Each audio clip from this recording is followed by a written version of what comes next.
আপনারা তো বলছিলেন দূরপ্রবাসে থাইকাও নাকি ছাত্র ভাইদের অধিকারের জন্য যুদ্ধ করা যায়, আর তাই তো আমরা ছাত্র ভাইদের সাথে যুদ্ধ অংশগ্রহণ করতে না পারলেও দূরপ্রবাস থেকে রেমিটেন্স পাঠানো বন্ধ করে কিন্তু ছাত্র ভাইদের পাশে ছিলাম।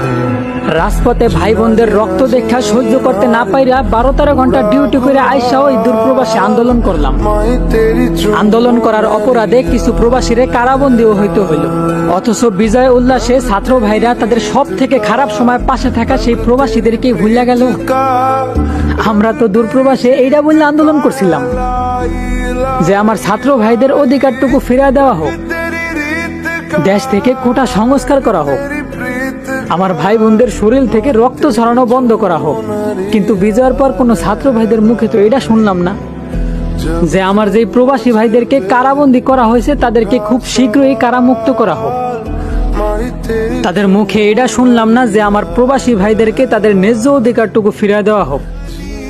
তবে সেটা নিয়ে কোনো দুঃখ নাই এই প্রবাসীদের মনে, কারণ সবকিছুর প্রতিদান যদি এই দুনিয়াতেই পাওয়া যায় তাহলে আল্লাহ কি দিবেন সেই কিয়ামতের দিনে। হয়তো আল্লাহ কোনো একদিন এর থেকে উত্তম প্রতিদান দিব মনে হয়। তবে ছাত্র ভাইরা তোমরা সত্যের পথেই থাকো, আমরা প্রবাসীরা তোমাদের পাশেই আছি, পাইও না কোনো ভয়।